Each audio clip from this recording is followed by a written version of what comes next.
Hello friends, welcome to KAVITHASAMAYALARAI. இன்னைக்கு நம்ம பார்க்க போற ஸ்பெஷல் ரெசிபி நல்ல ஒரு சுவையான ஓட்ஸ் ரவா இட்லி. ஒரு இன்ஸ்டன்ட் இட்லி ரெசிபிங்க. அதாவது நம்ம மாவெல்லாம் அரைக்க தேவையில்லை. டக்குன்னு பிளான் பண்ணி நம்ம குயிக்கா மாவை கலந்து வச்சு அடுத்த ஒரு 15-20 நிமிஷத்துல நம்ம இட்லி பண்ணிடலாம். ரொம்ப குயிக்கா ரெடி ஆயிரும். ரொம்ப நல்ல டேஸ்டாவும் இருக்கும்.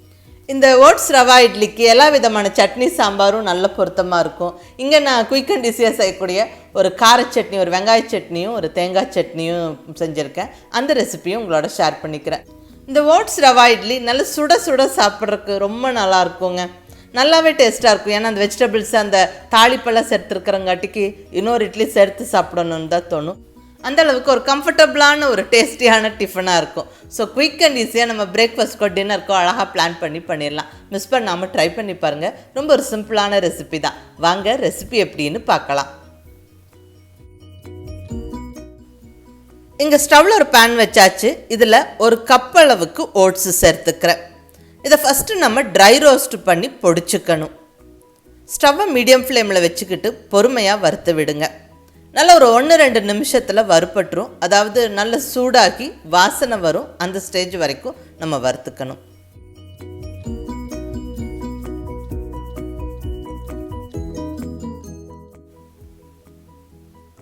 ஓட்ஸ் நல்லா வறுப்பட்டுருச்சு. இப்படி தொட்டு பார்த்தா கொஞ்சம் சுருக்குன்னு சூடாக இருக்கணும். நல்லா அந்த ஓட்ஸ் வறுப்பட்ட வாசனையும் நல்லா வருது. அவ்வளோதாங்க, நம்ம ஸ்டவ் ஆஃப் பண்ணிடலாம். இருக்கட்டும். இதை ஆறுனதுக்கப்புறம் நம்ம மிக்ஸி ஜாரில் சேர்த்து பொடிச்சுக்கணும். இப்போ நல்லா ஆறிடுச்சு. மிக்ஸி ஜாரில் சேர்த்து விட்டு நல்லா பவுடராக்கிக்கலாம். பாருங்கள், இந்த அளவுக்கு பவுடர் ஆக்கிக்கணும். கொஞ்சம் ரவையாக இருக்கணும். ரொம்ப ஃபைன் பவுடர் ஆக்க வேண்டாம். அவ்வளோதாங்க, நம்மளுக்கு ஓட்ஸ் பவுடர் ரெடி. இது ஒரு அகலமான பவுலில் மாற்றி விட்டுறலாம். அடுத்தது நம்ம தாளிப்போடு சேர்த்து ரவையை வறுத்தரலாம். இங்கே ஸ்டவ்வில் பேன் வச்சு ஒரு ஸ்பூன் அளவுக்கு நெய் சேர்த்துக்கிறேன். நெய்யில் தாளித்து விட்டால் ரொம்ப நல்லாயிருக்கும். ஸோ அதை நீங்கள் ட்ரை பண்ணி பாருங்கள். எந்த ஆயிலையும் செய்யலாம், நெய்லையும் செய்யலாம். நெய் ரொம்ப நல்லதும் கூட. இதில் 1 டீஸ்பூன் கடுகு, 1 டீஸ்பூன் உளுந்தம்பருப்பு, இதெல்லாம் நல்லா பொரிஞ்சதுக்கப்புறம் 1 டீஸ்பூன் கடலைப்பருப்பு, கூடவே 1 டீஸ்பூன் பொடியாக நறுக்கின பச்சை மிளகா, 1 டீஸ்பூன் பொடியாக நறுக்கின இஞ்சி. அடுத்தது ஒரு 10-15 உடைச்ச முந்திரி பருப்பு. நல்லாயிருக்கும். சாப்பிட்றப்ப நல்லா வாயில் கடிப்படும் போது இந்த முந்திரி பருப்பு சேர்த்துருந்தா ரொம்ப நல்லாயிருக்கும்.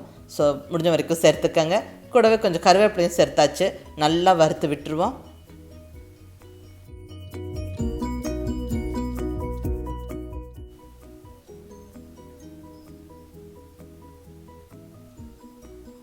முந்திரி பருப்பெல்லாம் நல்லா செவந்து வறுப்பட்டுருச்சு. இப்போ நம்ம ரவை சேர்த்துடலாங்க. 1/2 கப்பு ரவை. ரவையும் இந்த தாளிப்போடவே சேர்த்து நல்லா 1-2 நிமிஷம் வறுத்து விட்டுறலாம். ஸ்டவ்வை மீடியம் ஃப்ளேமில் வச்சுக்கிட்டு கரிஞ்சிராமல் வறுத்து விடுங்க.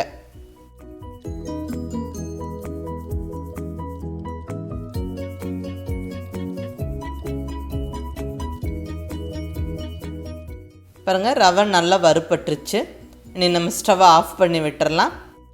ஏற்கனவே வறுத்து பொடிச்சு ரெடியாக வச்சுருக்கிற இந்த ஓட்ஸ் மாவோட நம்ம இப்போ வறுத்த ரவையும் சேர்த்துடலாம். அதாவது தாளிப்போட வறுத்த ரவையை சேர்த்து விட்டுறலாம். அடுத்தது இதில் 1/2 கப் அளவுக்கு தயிர். அதாவது அதிகம் புளிக்காத தயிர், ரொம்ப புளிச்ச தயிர் வேண்டாம், ஓரளவுக்கு புளிச்ச தயிர் சேர்த்துக்கங்க. கூடவே தேவையான அளவு உப்பு. அடுத்ததாக ஒரு 2 டேபிள் ஸ்பூன் அளவுக்கு துருவின கேரட், கூடவே ஒரு 2 டேபிள் ஸ்பூன் பொடியாக நறுக்குன மல்லி இலை. இப்போ இதில் தண்ணி சேர்த்து கலந்து விட்டுறலாங்க. ஃபஸ்ட்டு ஒரு 1/2 கப்பு தண்ணி சேர்த்து கலந்துக்கிறேன்.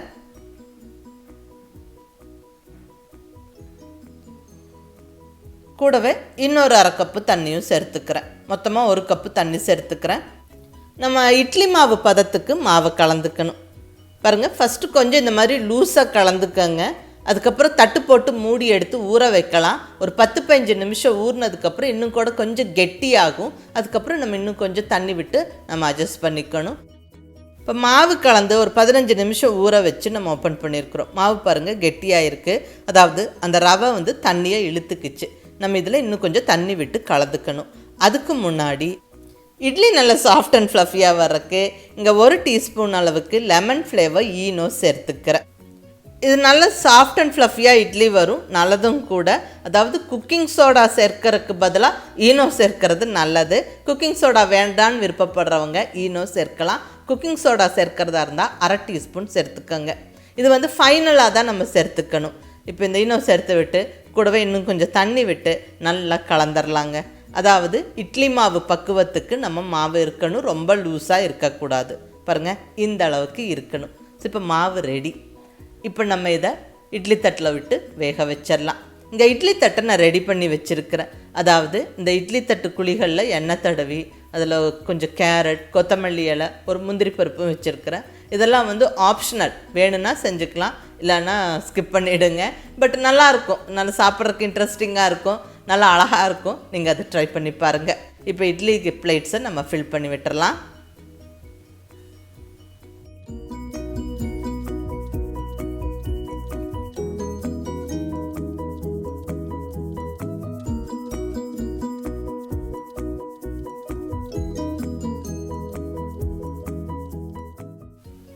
இப்போ இட்லி தட்டில் மாவு ஃபில் பண்ணி விட்டாச்சு. இப்போ இதை நம்ம இட்லி பாத்திரத்தில் வச்சு வேக வைக்கலாம். அதுக்கு முன்னாடி இங்கே இட்லி பாத்திரத்தில் தண்ணி வச்சு கொதிக்கிறதுக்கு வச்சுட்டேன். தண்ணி நல்லா இப்படி கொதித்ததுக்கப்புறம் நம்ம இட்லி தட்டை உள்ளே வைக்கணும். இப்போ இட்லி தட்டு வச்சாச்சு. இனி டைட்டாக க்ளோஸ் பண்ணிடலாம். ஒரு 10 நிமிஷத்துக்கு மேலே வெந்து வரட்டும். அந்த டைம் கேப்பில் நம்ம சட்னி ரெடி பண்ணிடலாங்க. இங்கே சட்னிக்கு தேவையான பொருட்கள் எடுத்து வச்சுருக்கிறேன். ஃபஸ்ட்டாக நம்ம வெங்காய சட்னி ரெடி பண்ணுறோம். இங்கே ஸ்டவ்வில் கடாய் வச்சாச்சு. கடாய் சூடானதுக்கப்புறம் ஒரு டேபிள் ஸ்பூன் அளவுக்கு தேங்காய் எண்ணெய் சேர்த்துருக்கிறேன். இதில் ஒரு 7-8 பல் பூண்டு சேர்த்துக்கிறேன். கொஞ்சம் சின்ன சைஸ் பூண்டு தான். இதை நல்லா வதக்கி விட்டுறலாங்க. இந்த தேங்காய் எண்ணெயில் பூண்டு வதக்கும் போது ரொம்ப நல்ல வாசனையாகவும் டேஸ்ட்டாக இருக்கும். பர்டிகுலர்லி இந்த சட்னியை முடிஞ்ச வரைக்கும் தேங்காய் எண்ணெய் சேர்த்து செஞ்சு பாருங்கள். டேஸ்ட்டும் வாசனையும் ரொம்ப நல்லாயிருக்கும். இப்போ நான் ஒரு 6-7 வரமிளகாய் சேர்த்துக்கிறேன். நீங்கள் உங்களுடைய டேஸ்ட்டுக்கு தகுந்த மாதிரி சேர்த்துக்கோங்க.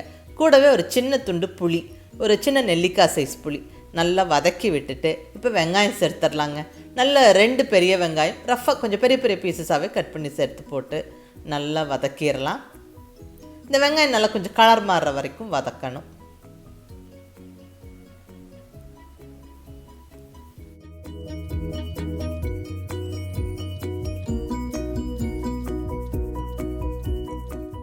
பாருங்கள், வெங்காயம் நல்லா வதங்கிருச்சு.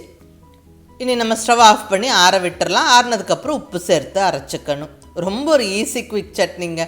ஒரு 5 நிமிஷத்தில் நம்ம பண்ணிடலாம். உப்பு சேர்த்தாச்சு, நல்லா அரைச்சிடலாம். பாருங்கள், இந்த அளவுக்கு அரைச்சிடணும். அவ்வளோதான், நம்மளுக்கு சட்னி ரெடி. நீ நல்லா தாளிப்பு சேர்த்துக்கலாம், நல்ல டேஸ்ட்டாக இருக்கும். அடுத்தது ஒரு குயிக்கான தேங்காய் சட்னி பார்த்துடலாங்க. 1 கப் அளவுக்கு தேங்காய் துண்டுகள் இங்கே மிக்ஸி ஜாரில் சேர்த்தாச்சு. இது கூட 1 டேபிள் ஸ்பூன் பொட்டுக்கடலை, 2 பச்சை மிளகாய், கூடவே ஒரு சின்ன பீஸ் இஞ்சி, தேவையான அளவுக்கு உப்பு. அவ்வளோதான், தண்ணி விட்டு நல்லா அரைச்சிடணும். பாருங்கள், இந்த அளவுக்கு அரைச்சிக்கணும். அவ்வளோதாங்க, தேங்காய் சட்னி ரெடி. இது ஒரு கப்பில் சேர்த்து விட்டு தாளிப்பு சேர்த்துட்டா அவ்வளோதாங்க, சட்னி ரெடி. சுட சுட ஓட்ஸ் ரவா இட்லியும் ஜம்முன்னு ரெடி ஆயிடுச்சு. இது எடுத்து நம்ம சர்வ் பண்ணிடலாம். நல்ல சுட சுட இந்த ஓட்ஸ் ரவா இட்லி பரிமாறி நல்ல காரசாரமாக வெங்காய சட்னி கூடவே தேங்காய் சட்னியும் இங்கே வச்சாச்சுங்க. ஈஸி அண்ட் குயிக்காக டிஃபன் முடிஞ்சது. அதாவது ஒரு 10-15 நிமிஷத்தில் நம்ம மாவு ரெடி பண்ணி அதில் நம்ம இட்லி ஊற்றி வச்சுட்டு கூடவே சட்னியும் செஞ்சாச்சு. ஸோ டின்னருக்கோ பிரேக்ஃபாஸ்ட்டுக்கோ நம்ம அழகாக குயிக் அண்ட் ஈஸியாக இதை ரெடி பண்ணிடலாம். ரொம்ப ஈஸி அண்ட் சிம்பிளாகவும் இருக்கும், நல்ல ஹெல்த்தியாகவும் இருக்கும், சாப்பிட்றதுக்கும் நல்ல இன்ட்ரெஸ்டிங்காக டேஸ்ட்டாக இருக்குங்க. ஏன்னா இதில் நல்ல தாளிப்பு சேர்த்துருக்குறோம், நல்ல வெஜிடபிள்ஸ் எல்லாம் சேர்த்துருக்குறோம், இந்த நட்ஸ் இருக்குது. ஸோ சாப்பிட்றதுக்கு நல்லாவே டேஸ்ட்டாக இருக்குது. ஓட்ஸில் கஞ்சி மட்டுமே வைக்காமல் இந்த மாதிரியும் நம்ம ட்ரை பண்ணலாம். நல்ல ஒரு இன்ட்ரெஸ்டிங்கான டிஷ்ஷாக இருக்கும். வெயிட் லாஸ் டயட் இருக்கிறவங்களுக்கெல்லாம் கண்டிப்பாக ரொம்ப ஹெல்ப்ஃபுல்லாக இருக்கும். எல்லாருமே சாப்பிட்லாம், ரொம்ப நல்லது தான். மிஸ் பண்ணாமல் ட்ரை பண்ணி பாருங்கள். செஞ்சு பார்த்துட்டு உங்கள் ஃபீட்பேக் சொல்லுங்கள். பிடிச்சிருந்தால் லைக் பண்ணி ஷேர் பண்ணி கமெண்ட் பண்ணுங்கள். கவிதா சமையலறை சப்ஸ்கிரைப் பண்ணி என்னுடைய மற்ற ரெசிபீஸும் வீடியோஸும் பாருங்கள். தேங்க்யூ.